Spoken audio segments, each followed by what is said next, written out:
আমার কাছে মনে হয় বাংলাদেশের সবচেয়ে ভালো আইনজীবী হতে পারতো গ্যারান্টি সহকারে শাশুড়িরা। ঘটনা যেটা যেভাবেই ঘটুক, তাদের কাছে কিন্তু সুন্দর লজিক থাকে। যখন ছেলের বউ একটু কম বাপের বাড়ি যায়, তখন তাদের লজিক হলো বাপের বাড়ি যাবে কি জন্য, এখানে তো মহারানীর মতো থাকে। বাপের বাড়িতে এরকম শুয়ে শুয়ে থাকতে পারে নাকি? ভাইয়ের বউ কি ছেড়ে দিবে?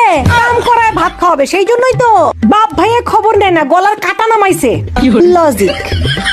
আবার যখন ছেলের বউ একটু বেশি বেশি বাপের বাড়ি যায়, তখন বলে ও খালি সারা বছর তো বাপের বাড়ি যাই পড়ে থাকে, প্রতি মাসেই বাপের বাড়ি যাওয়া লাগে। এখানে সংসার করার মন নাই তো। সংসার করার মন থাকলে কি সংসার ফেলে বাপের বাড়িতে যে পড়ে থাকে? খাসলো ভালো না তো, সব শ্বশুর বাড়ির কথা যায় সব ভাইকে লাগায়, সব ভাইয়ের কানে ভরে দেয়। আরে এত যদি বাপের বাড়ি থাকতে মন চায়, এখানে আসে কেন? ওখানে থাকলেই তো পারে না এখানে থাকতে?